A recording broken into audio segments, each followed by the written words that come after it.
গণঅভ্যুত্থান পরবর্তী সময়ে সংসদের উচ্চকক্ষে পিয়ার পদ্ধতি বাস্তবায়ন ও জুলাই সনদ কার্যকর সহ নানা দাবিতে সরব কয়েকটি রাজনৈতিক দল। বিভিন্ন সময়ে কর্মসূচিও পালন করে দলগুলো। এবার তেমনই এক বিক্ষোভ কর্মসূচি ঘোষণা করেছে বাংলাদেশ খেলাফত মজলিস।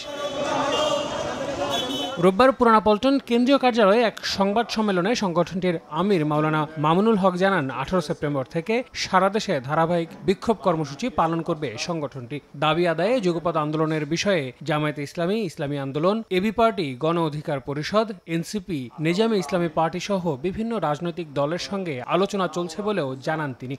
যুগপৎ কর্মসূচির বিষয়টি প্রক্রিয়াধীন, আলোচনা চলছে। জামায়াতে ইসলামী, ইসলামী আন্দোলন বাংলাদেশ খেলাফত মজলিস, নিজামে ইসলাম পার্টি, এবি পার্টি, গণ অধিকার পরিষদ, এনসিপি, এই দলগুলোর সাথে বিভিন্ন পর্যায়ে আমাদেরও আলোচনা হয়েছে।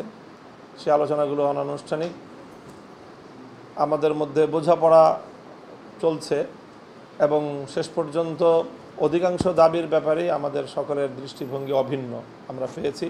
সারা দেশে ব্যাংকিং করুন নিশ্চিন্তে। 1400-এরও বেশি শাখা উপশাখায় দেশের বৃহত্তম ব্যাংক আইএফআইসির সাথে। এদিকে জাতীয় নাগরিক পার্টি এখনো কোনো জোট কিংবা যুগপৎ আন্দোলনের বিষয়ে সিদ্ধান্ত গ্রহণ করেনি উল্লেখ করে দলটির জ্যেষ্ঠ যুগ্ম আহ্বায়ক আরিফুল ইসলাম আবিদ জানান, এনসিপির যেসব দাবির সঙ্গে অন্যদের মিল থাকবে সেখানে সমর্থন থাকবে দলটির। পাশাপাশি কেবল উচ্চকক্ষেই পিয়ার পদ্ধতি চাওয়ার ব্যাপারটিও স্পষ্ট করেন তিনি।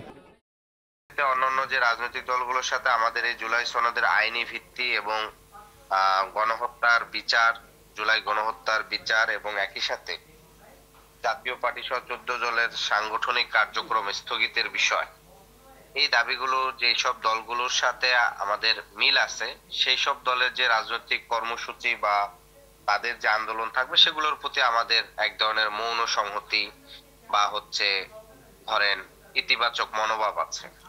কিন্তু একসাথে এখনই এই মুহূর্তে আন্দোলন বা জোটের বিষয় এখনো সিদ্ধান্ত আর কি হয়নি।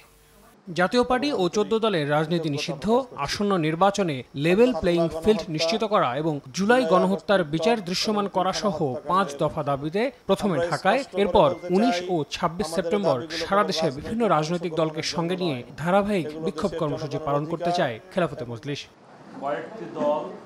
আল আমিন তুষার, সময় সংবাদ, ঢাকা।